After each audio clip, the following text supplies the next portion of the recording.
पानी सबसे झकास हम अपना क्लास में लइका करेला समाज बैठे खाती पास में पानी सबसे झकास हम अपना क्लास में लइका करेला समाज बैठे खाती पास में कि सभे करेला बड़ाई हम केने केने जाई केहू कहे अमर पाली केहू लुलिया कि बड़ा लगे लुबे जान चुलबुलिया उनसे ना करे कि गोरी साथ के टिकुलिया ना करे पढ़े जब जालू स्कूलिया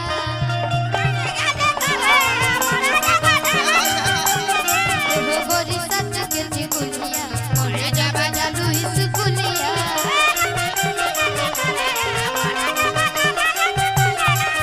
लेकिन कहे के बा कह तोरा दुनिया बड़ी अच्छा है मार दो तोरा बिना दुनिया बिरान लगे गोरी रे तोरा बिना दुनिया बिरान लगे गोरी जियोते सजरिया बेजान लगे गोरी रे जियोते सजरिया बेजान लगे गोरी रे तोरा बिना दुनिया बिरान लगे गोरी रे तोरा बिना दुनिया बिरान लगे गोरी रे होला तनी माइनर में दे दिए जे काहे कृष्ण भी कुछ हो गइल का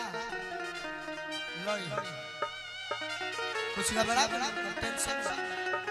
अब सुनो तनी नया में ले लो सैडे सॉन्ग हो कि लोर पोछया रहू काहे लोर पोछया रहू काहे अरुवता लयतना हो अबिया हो बात मिलल जाई अगुड़ारी चाहे पटना हो बिया हो बात मिलल जाई आरा चाहे पटना हो बिया हो बात के अच्छा सुना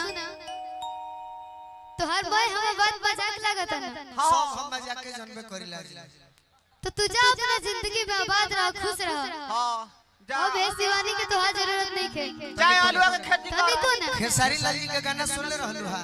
कि सोइया के साथ है अपना अरे ससुरा में जाई के धो दिहलू कैसे दोहलू के लव डब से नहाई के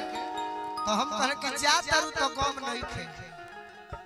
कि जा तारू तो दिल से जा तू अरे हमके भुलाई के अरे सुती हो तू पिया की हा दिया बुताई के सुती हो तू पिया की हा दिया देखो शिवानी तू मजाक के बात करत रहनु हम गीत में अपन बात कह दे रहो कि कोई लो बियाह तू